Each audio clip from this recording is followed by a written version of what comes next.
माँ कहानी। आज बंदी छूटकर घर आ रहा है। करुणा ने एक दिन पहले ही घर लीप पोत रखा था। इन 3 वर्षों में उसने कठिन तपस्या करके जो 10 रुपए जमा कर रखे थे, वह सब पति के सत्कार और स्वागत की तैयारियों में खर्च कर दिए। पति के लिए धोतियों का नया जोड़ा लाई थी, नए कुर्ते बनवाए थे, बच्चे के लिए नए कोट और टोपी की आयोजना की थी। बार बार बच्चे को गले लगाती और प्रसन्न होती। अगर इस बच्चे ने सूर्य की भांति उदय होकर उसके अंधेरे जीवन को प्रदीप्त न कर दिया होता, तो कदाचित ठोकरों ने उसके जीवन का अंत कर दिया होता। पति के कारावास दंड के 3 ही महीने बाद इस बालक का जन्म हुआ। उसी का मुंह देख देख कर करुणा ने यह 3 साल काट दिए थे। वह सोचती, जब मैं बालक को उनके सामने ले जाऊंगी तो वह कितने प्रसन्न होंगे। उसे देखकर पहले तो चकित हो जाएंगे, फिर गोद में उठा लेंगे और कहेंगे, करुणा, तुमने यह रत्न देकर मुझे निहाल कर दिया। कैद के सारे कष्ट बालक की तोतली बातों में भूल जाएंगे। उनकी एक सरल, पवित्र, मोहक दृष्टि हृदय की सारी व्यवस्थाओं को धो डालेगी। इस कल्पना का आनंद लेकर वह फूली न समाती थी। वह सोच रही थी, आदित्य के साथ बहुत से आदमी होंगे। जिस समय वह द्वार पर पहुँचेंगे, जय जयकार की ध्वनि से आकाश गूंज उठेगा। वह कितना स्वर्गीय दृश्य होगा। उन आदमियों के बैठने के लिए करुणा ने एक फटासा टाट बिछा दिया था, कुछ पान बना दिए थे और बार बार आशामय नेत्रों से द्वार की ओर ताकती थी। पति की वह सुदृढ़, उदार, तेजपूर्ण मुद्रा बार बार आंखों में फिर जाती थी। उनकी वे बातें बार बार याद आती थी, जो चलते समय उनके मुख से निकलती थी। उनका वह धैर्य, वह आत्मबल, जो पुलिस के प्रहारों के सामने भी अटल रहा था, वह मुस्कुराहट जो उस समय भी उनके अधरों पर खेल रही थी, वह आत्माभिमान जो उस समय भी उनके मुख से टपक रहा था, क्या करुणा के हृदय से कभी विस्मृत हो सकता था? उसका स्मरण आते ही करुणा के निस्तेज मुख पर आत्मगौरव की लालिमा छा गई। यही वह अवलंब था जिसने इन 3 वर्षों की घोर यातनाओं में भी उसके हृदय को आश्वासन दिया था। कितनी ही रातें फाकों से गुजरी, बहुधा घर में दीपक जलने की नौबत भी न आती थी, पर दीनता के आंसू कभी उसकी आंखों से न गिरे। आज उन सारी विपत्तियों का अंत हो जाएगा। पति के प्रगाढ़ आलिंगन में वह सब कुछ हंसकर झेल लेगी। वह अनंत निधि पाकर फिर उसे कोई अभिलाषा न रहेगी। गगनपथ का चिरगामी लपका हुआ विश्राम की ओर चला जाता था, जहाँ संध्या ने सुनहरा फर्श सजाया था और उज्जवल पुष्पों की सेज बिछा रखी थी। उसी समय करुणा को एक आदमी लाठी टेकता आता दिखाई दिया, मानो किसी जीर्ण मनुष्य की वेदना ध्वनि हो। पग-पग पर रुककर खौंसने लगता थी। उसका सिर झुका हुआ था। करुणा उसका चेहरा न देख सकती थी, लेकिन चालढाल से कोई बूढ़ा आदमी मालूम होता था। पर एक क्षण में जब वह समीप आ गया, तो करुणा पहचान गई। वह उसका प्यारा पति ही था, किंतु शोक, उसकी सूरत कितनी बदल गई थी। वह जवानी, वह तेज, वह चपलता, वह सुखधन, सब प्रस्थान कर चुका था। केवल हड्डियों का एक ढांचा रह गया था। न कोई संगी, न साथी, न यार, न दोस्त। करुणा उसे पहचानते ही बाहर निकल आई, पर आलिंगन की कामना हृदय में दबाकर रह गई। सारे मंसूबे धूल में मिल गए। सारा मनोल्लास आंसुओं के प्रवाह में बह गया, विलीन हो गया। आदित्य ने घर में कदम रखते ही मुस्कुराकर करुणा को देखा, पर उस मुस्कान में वेदना का एक संसार भरा हुआ था। करुणा ऐसी शिथिल हो गई, मानो हृदय का स्पंदन रुक गया हो। वह फटी हुई आंखों से स्वामी की ओर टकट की बौंधे खड़ी थी, मानो उसे अपनी आंखों पर अब भी विश्वास न आता हो। स्वागत या दो ख का एक शब्द भी उसके मुंह से न निकला। बालक भी गोद में बैठा हुआ सहमी आंखें से इस कंकाल को देख रहा था और माता की गोद में चिपटा जाता था। आखिर उसने कातर स्वर में कहा, यह तुम्हारी क्या दशा है? बिल्कुल पहचाने नहीं जाते।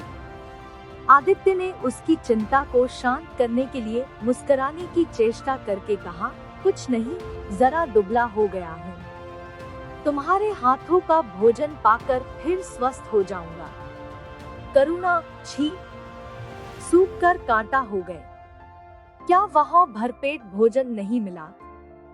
तुम कहते थे राजनीतिक आदमियों के साथ बड़ा अच्छा व्यवहार किया जाता है, और वह तुम्हारे साथी क्या हो गए जो तुम्हें आठों पहर घेरे रहते थे और तुम्हारे पसीने की जगह खून बहाने को तैयार रहते थे? आदित्य की त्योरियों पर बल पड़ गए। बोले, यह बड़ा ही कटु अनुभव है करुणा। मुझे न मालूम था कि मेरे कैद होते ही लोग मेरी ओर से यो आंखें फेर लेंगे, कोई बात भी न पूछेगा। राष्ट्र के नाम पर मिटने वालों का यही पुरस्कार है, यह मुझे न मालूम था। जनता अपने सेवकों को बहुत जल्द भूल जाती है, यह तो मैं जानता था, लेकिन अपने सहयोगी और सहायक इतने बेवफा होते हैं, इसका मुझे यह पहला ही अनुभव हुआ। लेकिन मुझे किसी से शिकायत नहीं। सेवा स्वयं अपना पुरस्कार है। मेरी भूल थी कि मैं इसके लिए यश और नाम चाहता था। करुणा, तो क्या वहाँ भोजन भी न मिलता था? आदित्य, यह न पूछो करुणा, बड़ी करुण कथा है। बस यही गनीमत समझो कि जीता लौट आया। तुम्हारे दर्शन बदे थे, नहीं कष्ट तो ऐसे से उठाए कि अब तक मुझे प्रस्थान कर जाना चाहिए था। मैं जरा लेटूंगा, खड़ा नहीं रहा जाता। दिन भर में इतनी दूर आया हूँ। करुणा, चलकर कुछ खा लो तो आराम से लेटो। बालक को गोद में उठाकर, बाबूजी हैं बेटा, तुम्हारे बाबूजी। इनकी गोद में जाओ, तुम्हें प्यार करेंगे। आदित्य ने आंसुभरी आंखों से बालक को देखा और उनका एक एक रोग उनका तिरस्कार करने लगा। अपनी जीर्ण दशा पर उन्हें कभी इतना दुख न हुआ था। ईश्वर की असीम दया से यदि उनकी दशा संभल जाती तो वह फिर कभी राष्ट्रीय आंदोलन के समीप न जाते। इस फूल से बच्चे को यूं संसार में लाकर दरिद्रता की आग में झोंकने का उन्हें क्या अधिकार था? वह अब लक्ष्मी की उपासना करेंगे और अपना क्षुद्र जीवन बच्चे के लालन पालन के लिए अर्पित कर देंगे।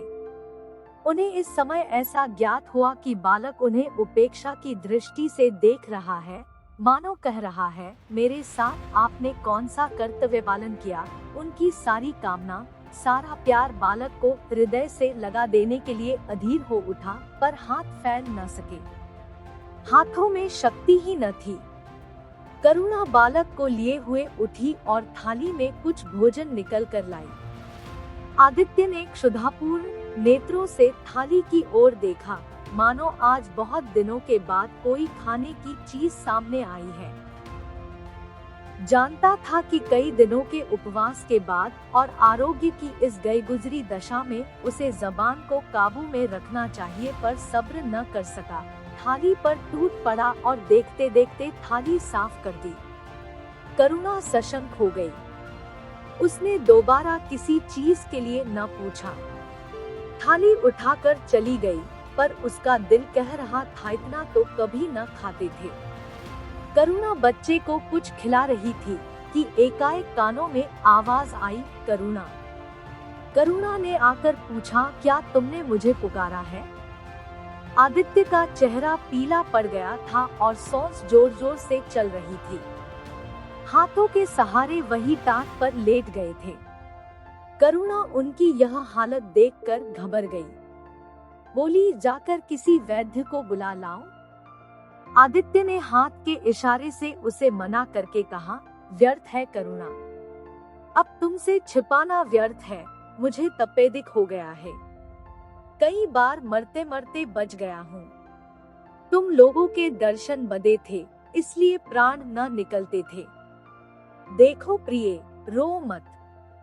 करुणा ने सिसकियों को दबाते हुए कहा, मैं वैद्य को लेकर अभी आती हूँ। आदित्य ने फिर सिर हिलाया, नहीं करुणा, केवल मेरे पास बैठी रहो। अब किसी से कोई आशा नहीं है। डॉक्टरों ने जवाब दे दिया है। मुझे तो यह आश्चर्य है कि यहाँ पहुँच कैसे गया। न जाने कौन दैवी शक्ति मुझे वहाँ से खींच लाई।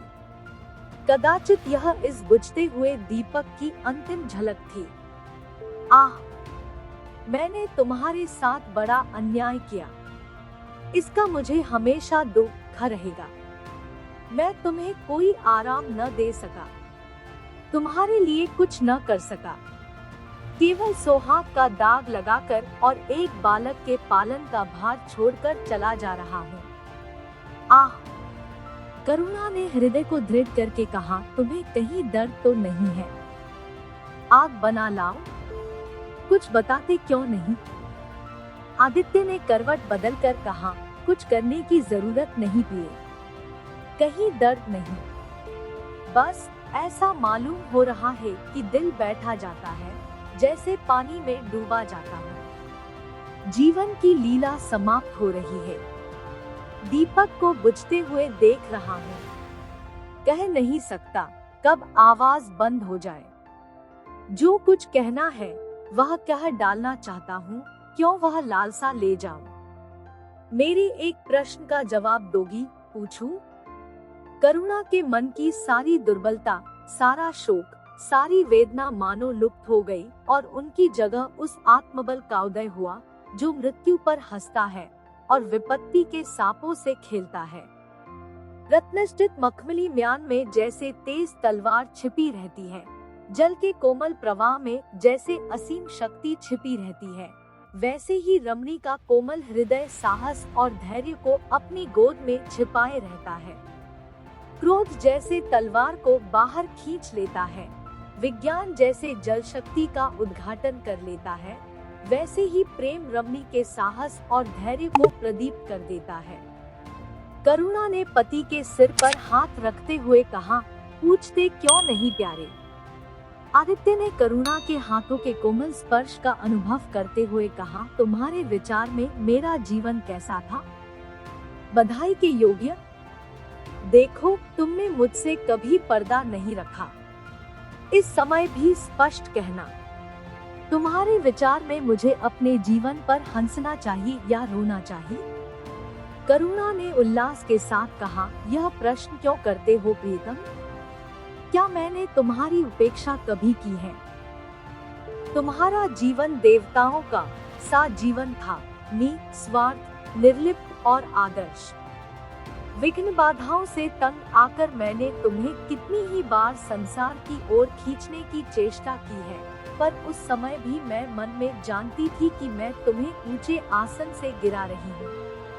अगर तुम मायामोह में फंसे होते तो कदाचित मेरे मन को अधिक संतोष होता, लेकिन मेरी आत्मा को वह गर्व और उल्लास न होता जो इस समय हो रहा है। मैं अगर किसी को बड़े से बड़ा आशीर्वाद दे सकती हूँ तो वह यही होगा कि उसका जीवन तुम्हारे जैसा हो। यह कहते कहते करुणा का आभाहीन मुखमंडल ज्योतिर्मय हो गया, मानो उसकी आत्मा दिव्य हो गई हो। आदित्य ने सगर्व नेत्रों से करुणा को देखकर कहा, बस अब मुझे संतोष हो गया। करुणा, इस बच्चे की ओर से मुझे कोई शंका नहीं है। मैं उसे इससे अधिक कुशल हाथों में नहीं छोड़ सकता। मुझे विश्वास है कि जीवन भर यह ऊंचा और पवित्र आदर्श सदैव तुम्हारे सामने रहेगा। अब मैं मरने को तैयार हूँ। 7 वर्ष बीत गए। बालक प्रकाश अब 10 साल का रूपवान, बलिष्ठ, प्रसन्नमुख कुमार था, बल का तेज, साहसी और मनस्वी। भय तो उसे छू भी नहीं गया था। करुणा का संतप्त हृदय उसे देखकर शीतल हो जाता। संसार करुणा को अभागिनी और दीन समझे। वह कभी भाग्य का रोना नहीं रोती। उसने उन आभूषणों को बेच डाला जो पति के जीवन में उसे प्राणों से प्रिय थे, और उस धन से कुछ गायें और भैंसें मोल ले ली। वह कृषक की बेटी थी और गोपालन उसके लिए कोई नया व्यवसाय न था। इसी को उसने अपनी जीविका का साधन बनाया। विशुद्ध दूध कहाँ मयस्सर होता है, सब दूध हाथों हाथ बिक जाता। करुणा को पहर रात से पहर रात तक काम में लगा रहना पड़ता, पर वह प्रसन्न थी। उसके मुख पर निराशा या दीनता की छाया नहीं, संकल्प और साहस का तेज है। उसके एक एक अंग से आत्मगौरव की ज्योति सी निकल रही है। आंखों में एक दिव्य प्रकाश है, गंभीर, अथाह और असीम। सारी वेदना, वैधव्य का शोक और विधि का निर्मम प्रहार, सब उस प्रकाश की गहराई में विलीन हो गया है। प्रकाश पर वह जान देती है। उसका आनंद, उसकी अभिलाषा, उसका संसार, उसका स्वर्ग सब प्रकाश पर न्यौछावर है। पर यह मजाल नहीं कि प्रकाश कोई शरारत करे और करुणा आंखें बंद कर ले। नहीं, वह उसके चरित्र की बड़ी कठोरता से देखभाल करती है। वह प्रकाश की मौ नहीं, मॉम बाप दोनों है। उसके पुत्र स्नेह में माता की ममता के साथ पिता की कठोरता भी मिली हुई है। पति के अंतिम शब्द अभी तक उसके कानों में गूंज रहे हैं। वह आत्मोल्लास जो उनके चेहरे पर झलकने लगा था, वह गर्वमय लाली जो उनकी आंखों में छा गई थी, अभी तक उसकी आंखों में फिर रही है। निरंतर पतिचिंतन ने आदित्य को उसकी आंखों में प्रत्यक्ष कर दिया है। वह सदैव उनकी उपस्थिति का अनुभव किया करती है। उसे ऐसा जान पड़ता है कि आदित्य की आत्मा सदैव उसकी रक्षा करती रहती है। उसकी यही हार्दिक अभिलाषा है कि प्रकाश जवान होकर पिता का पथगामी हो। संध्या हो गई थी। एक भिखारिन द्वार पर आकर भीख मांगने लगी। करुणा उस समय गौओं को पानी दे रही थी। प्रकाश बाहर खेल रहा था। बालक ही तो ठहरा। शरारत सूझी। घर में गया और कटोरे में थोड़ा सा भूसा लेकर बाहर निकला। भिखारिन ने अपनी झोली फैला दी।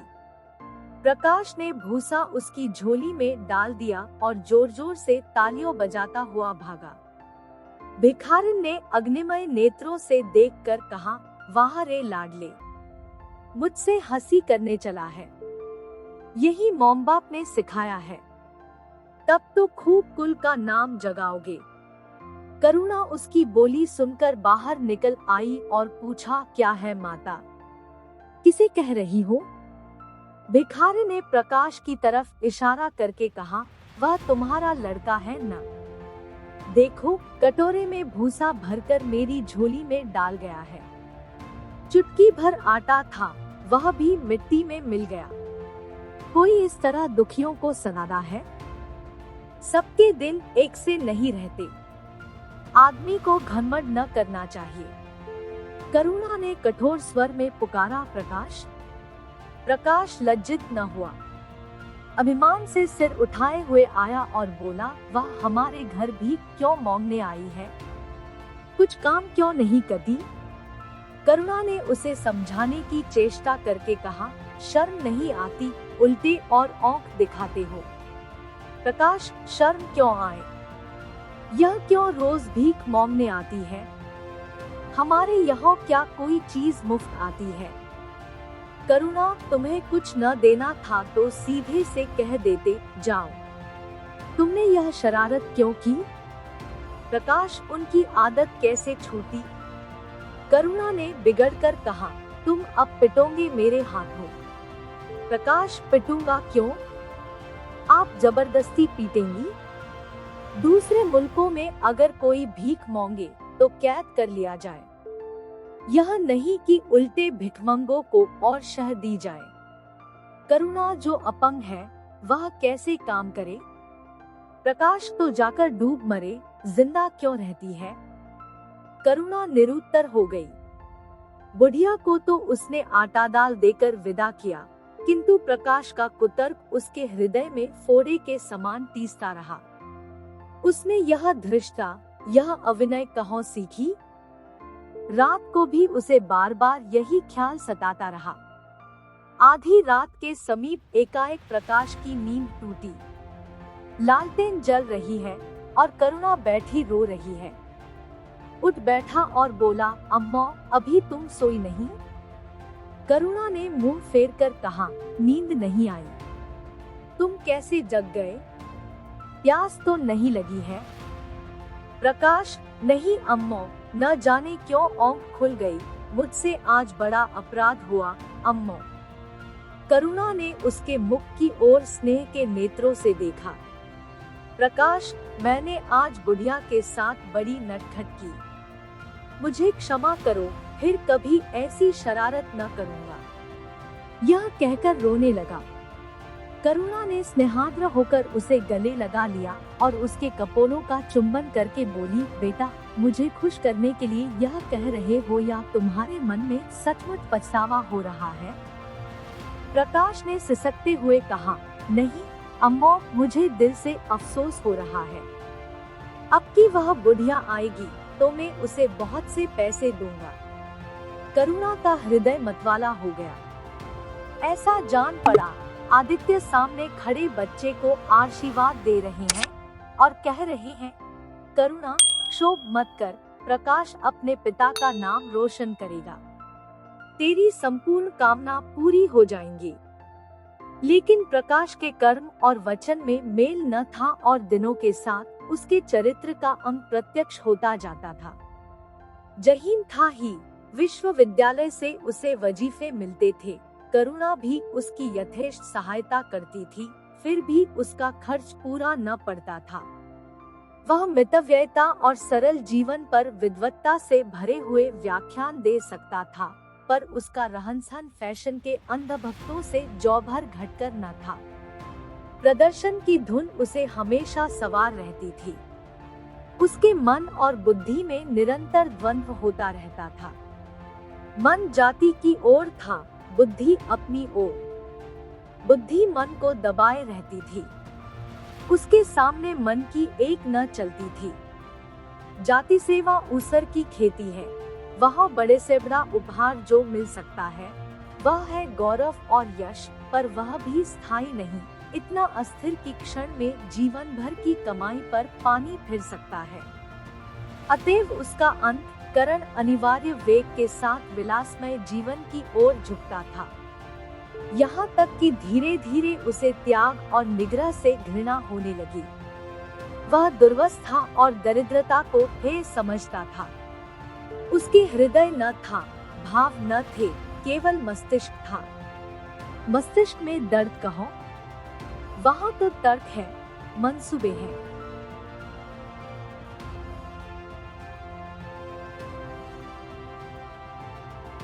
सिंध में बाढ़ आई, हजारों आदमी तबाह हो गए। विद्यालय ने वहाँ एक सेवा समिति भेजी। प्रकाश के मन में द्वंद्व होने लगा, जाऊं या न जाऊं। इतने दिनों अगर वह परीक्षा की तैयारी करे तो प्रथम श्रेणी में पास हो। चलते समय उसने बीमारी का बहाना कर दिया। करुणा ने लिखा, तुम सिंध न गए, इसका मुझे दुख है। तुम बीमार रहते हुए भी वहां जा सकते थे। समिति में चिकित्सक भी तो थे। प्रकाश ने पत्र का उत्तर न दिया। उड़ीसा में अकाल पड़ा। प्रजा मक्खियों की तरह मरने लगी। कांग्रेस ने पीड़ितों के लिए एक मिशन तैयार किया। उन्हीं दिनों विद्यालयों ने इतिहास के छात्रों को ऐतिहासिक खोज के लिए लंका भेजने का निश्चय किया। करुणा ने प्रकाश को लिखा, तुम उड़ीसा जाओ। किंतु प्रकाश लंका जाने को लालायित था। वह कई दिन इसी दुविधा में रहा। अंत को सीलोन ने उड़ीसा पर विजय पाई। करुणा ने अब की उसे कुछ न लिखा, चुपचाप रोती रही। सीलोन से लौटकर प्रकाश छुट्टियों में घर गया। करुणा उससे खिंची खिंची रही।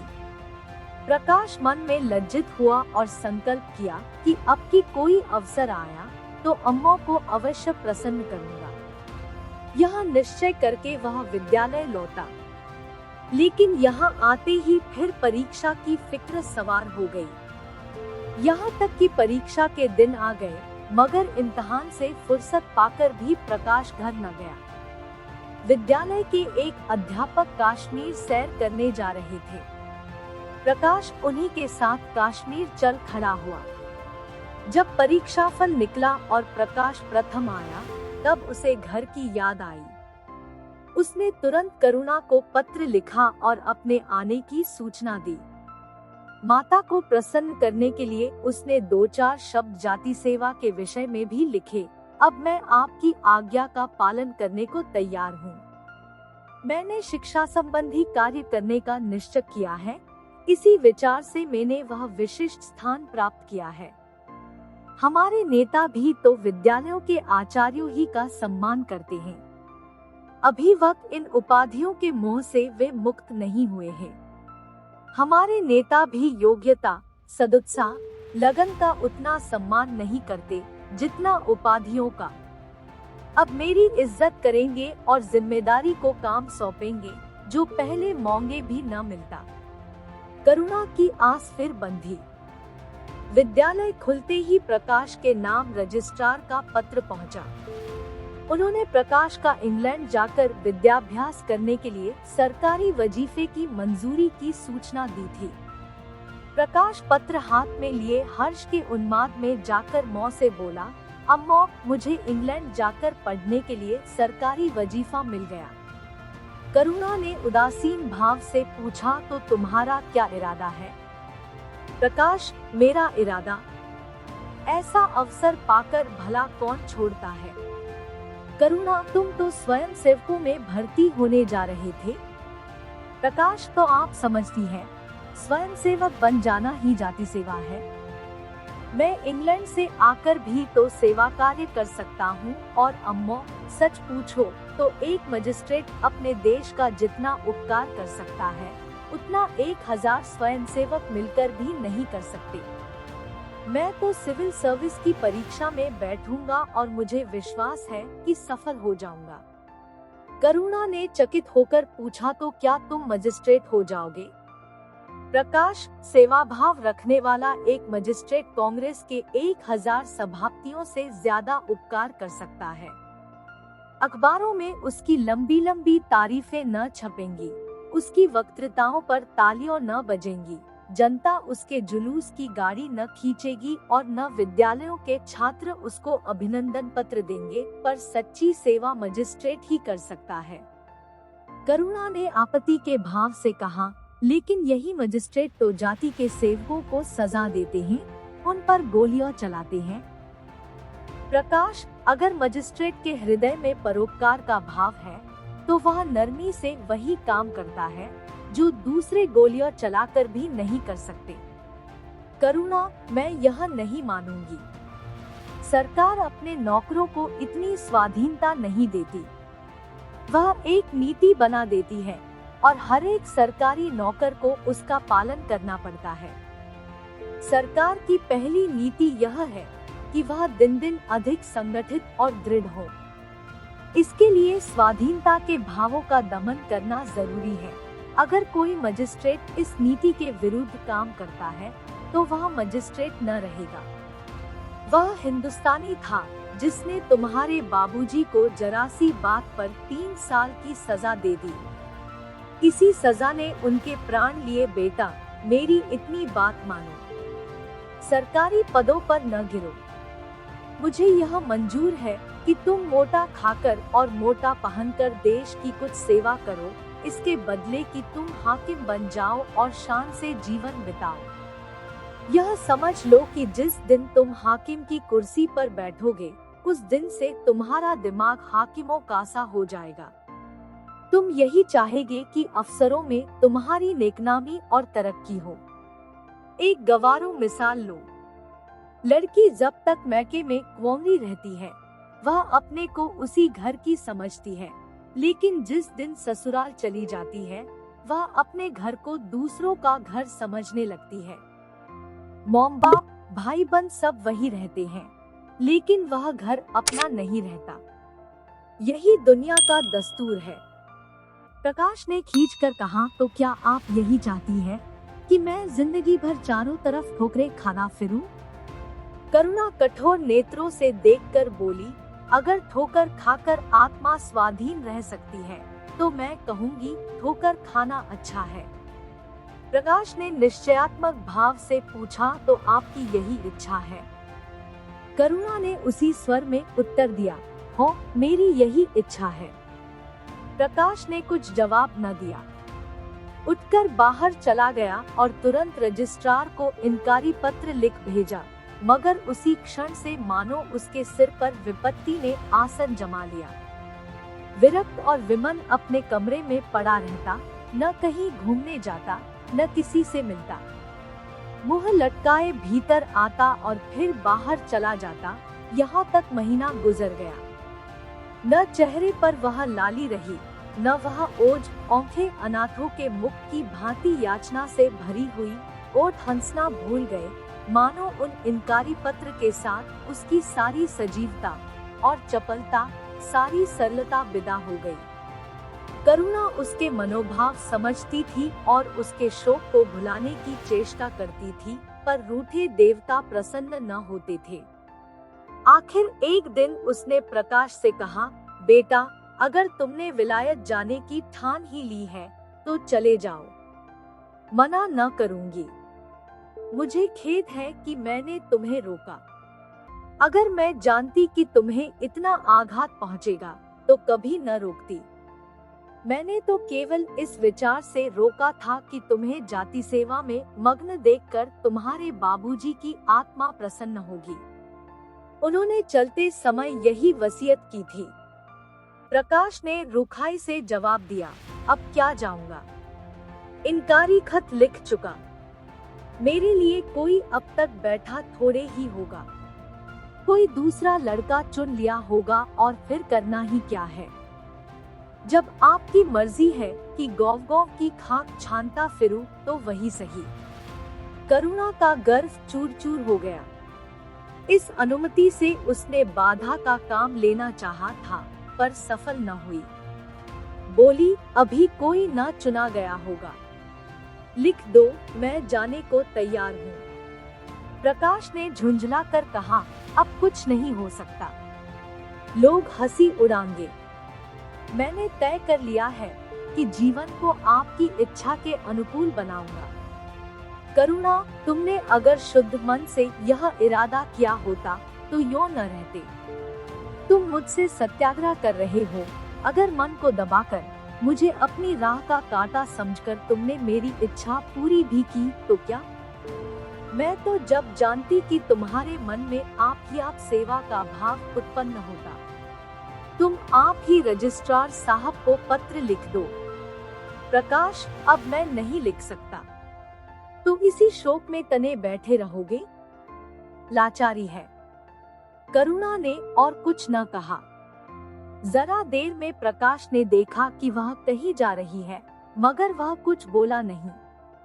करुणा के लिए बाहर आना जाना कोई असाधारण बात न थी, लेकिन जब संध्या हो गई और करुणा न आई तो प्रकाश को चिंता होने लगी। अम्मा कहाँ गई? यह प्रश्न बार बार उसके मन में उठने लगा। प्रकाश सारी रात द्वार पर बैठा रहा। भांति भांति की शंका मन में उठने लगी। उसे अब याद आया, चलते समय करुणा कितनी उदास थी, उसकी आंखें कितनी लाल थी। यह बातें प्रकाश को उस समय क्यों न नजर आई? वह क्यों स्वार्थ में अंधा हो गया था? हाँ, अब प्रकाश को याद आया, माता ने साफ सुथरे कपड़े पहने थे। उनके हाथ में छतरी भी थी। तो क्या वह कहीं बहुत दूर गई है? किससे पूछे? अनिष्ट के भय से प्रकाश रोने लगा। श्रावण की अंधेरी भयानक रात थी। आकाश में श्याम मेघमाला भीषण स्वप्न की भांति छाई हुई थी। प्रकाश रह रहकर आकाश की ओर देखता था, मानो करुणा उन्हीं मेघमालाओं में छिपी बैठी है। उसने निश्चय किया, सवेरा होते ही मौ को खोजने चलूंगा, और अगर किसी ने द्वार खटखटाया, प्रकाश ने दौड़कर खोल तो देखा करुणा खड़ी है। उसका मुखमंडल इतना खोया हुआ, इतना करुण था, जैसे आज ही उसका सुहाग उठ गया है, जैसे संसार में अब उसके लिए कुछ नहीं रहा, जैसे वह नदी के किनारे खड़ी अपनी लदी हुई नाव को डूबते देख रही है और कुछ कर नहीं सकती। प्रकाश ने अधीर होकर पूछा, अम्मा कहाँ चली गई थी? बहुत देर लगाई। करुणा ने भूमि की ओर ताकते हुए जवाब दिया, एक काम से गई थी, देर हो गई। यह कहते हुए उसने प्रकाश के सामने एक बंद लिफाफा फेंक दिया।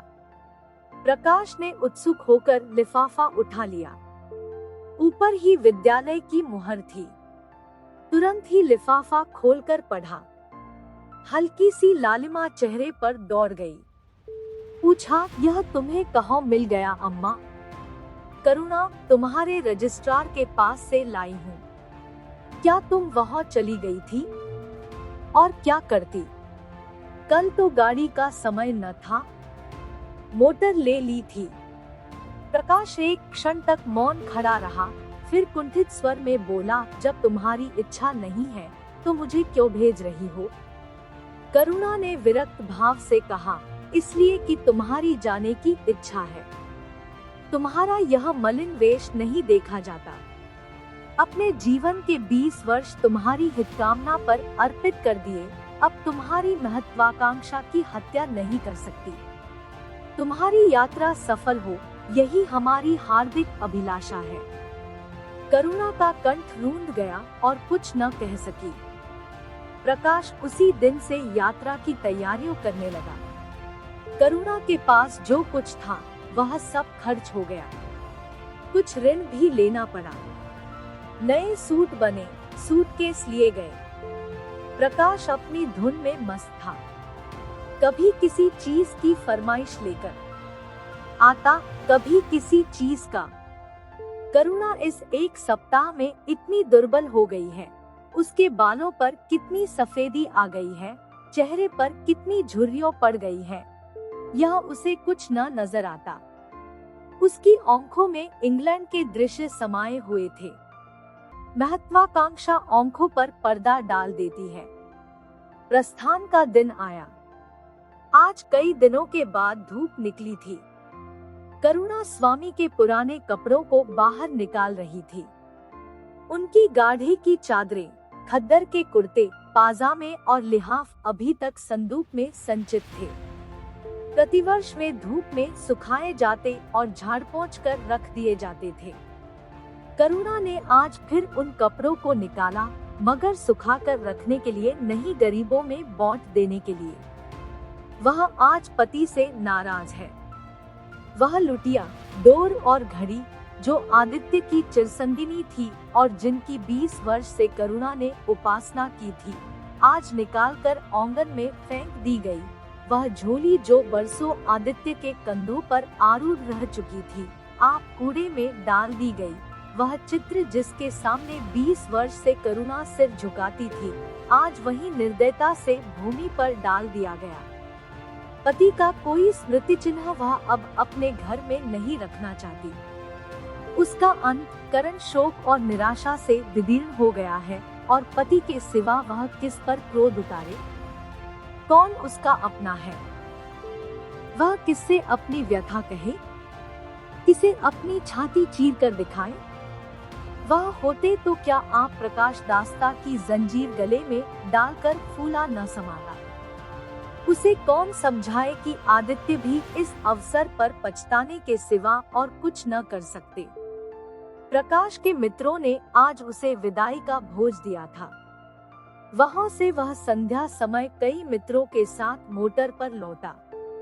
सफर का सामान मोटर पर रख दिया गया। तब वह अंदर आकर मौं से बोला, अम्मा, जाता हूँ। बम्बई पहुंचकर पत्र लिखूंगा। तुम्हें मेरी कसम, रोना मत और मेरे खतों का जवाब बराबर देना। जैसे किसी लाश को बाहर निकालते समय संबंधियों का धैर्य छूट जाता है, रुके हुए आंसू निकल पड़ते हैं और शोक की तरंगे उठने लगती हैं, वही दशा करुणा की हुई। कलेजे में एक हाहाकार हुआ जिसने उसकी दुर्बल आत्मा के एक एक अणु को कंपा दिया। मालूम हुआ पौफ पानी में फिसल गया है और वह लहरों में बही जा रही है। उसके मुख से शोक या आशीर्वाद का एक शब्द भी न निकला। प्रकाश ने उसके चरण छुए, अश्रुजल से माता के चरणों को पखारा, फिर बाहर चला। करुणा पाषाण मूर्ति की भांति खड़ी थी। सहसा ग्वाले ने आकर कहा, बहू जी, भैया चले गए, बहुत रोते थे। तब करुणा की समाधि टूटी। देखा, सामने कोई नहीं है। घर में मृत्यु का सा सन्नाटा छाया हुआ है और मानो हृदय की गति बंद हो गई है। सहसा करुणा की दृष्टि ऊपर उठ गई। उसने देखा कि आदित्य अपनी गोद में प्रकाश की निर्जीव देह लिए खड़े हो रहे हैं। करुणा पछाड़ खाकर गिर पड़ी। करुणा जीवित थी, पर संसार से उसका कोई नाता न था। उसका छोटा सा संसार, जिसे उसने अपनी कल्पनाओं के हृदय में रचा था, स्वप्न की भांति अनंत में विलीन हो गया था। जिस प्रकाश को सामने देखकर वह जीवन की अंधेरी रात में भी हृदय में आशाओं की संपत्ति लिए जी रही थी, वह बुझ गया और संपत्ति लुट गई। अब न कोई आश्रय था और न उसकी जरूरत। जिन गौओं को वह दोनों वक्त अपने हाथों से दाना चारा देती और सहलाती थी, वे अब खूंटे पर बंधी निराश नेत्रों से द्वार की ओर ताकती रहती थी। बछड़ों को गले लगाकर पुचकारने वाला अब कोई न था, जिसके लिए दूध दुहे, मुट्ठा निकाले। खाने वाला कौन था? करुणा ने अपने छोटे से संसार को अपने ही अंदर समेट लिया था। किंतु एक ही सप्ताह में करुणा के जीवन ने फिर रंग बदला। उसका छोटा सा संसार फैलते फैलते विश्वव्यापी हो गया। जिस लंगर ने नौका को तट से एक केंद्र पर बांध रखा था, वह उखड़ गया।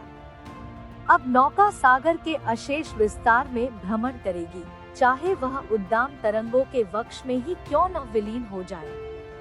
करुणा द्वार पर आ बैठती और मोहल्ले भर के लड़कों को जमा करके दूध पिलाती।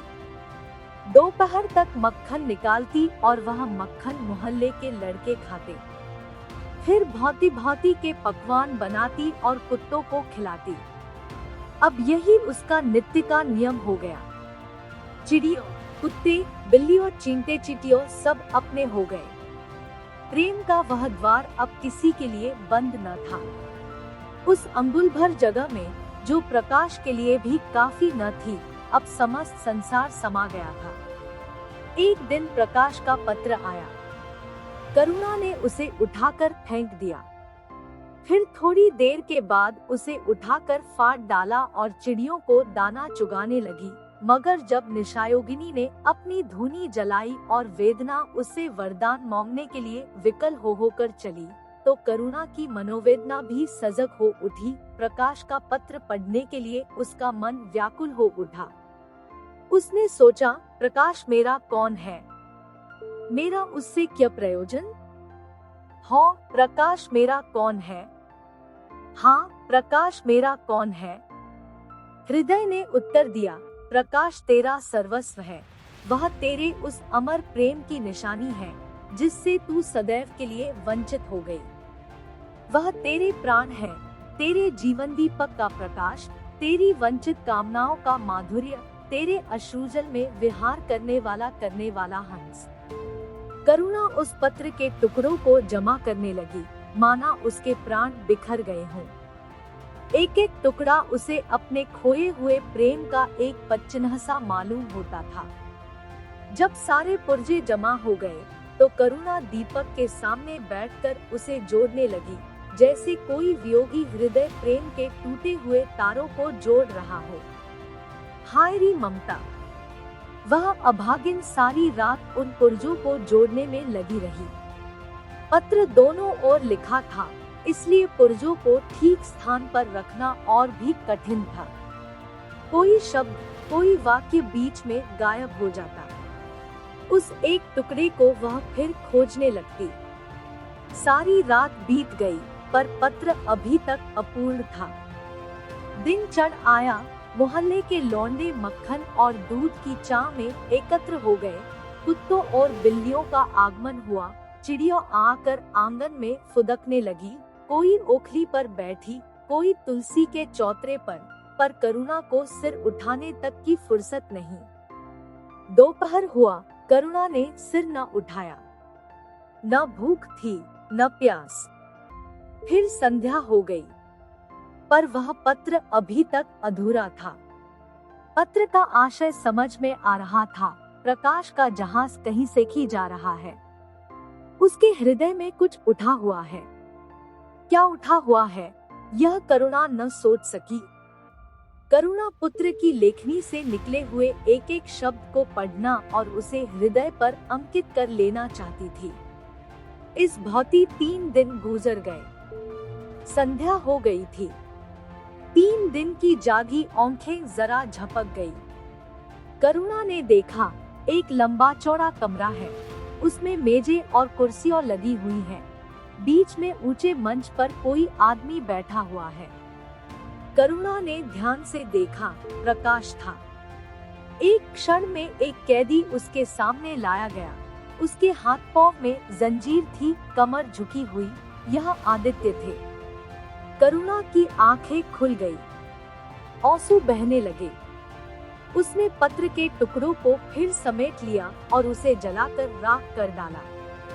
राख की एक चुटकी के सिवा वहाँ कुछ न रहा जो उसके हृदय में विदीर्ण किए डालती थी।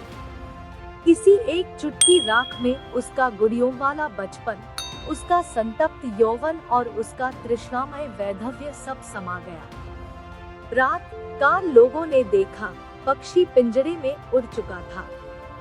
आदित्य का चित्र अब भी उसके शून्य हृदय से चिपटा हुआ था। भग्न हृदय पति की स्नेह स्मृति में विश्राम कर रहा था और प्रकाश का जहाज यूरोप चला जा रहा था। Thank you.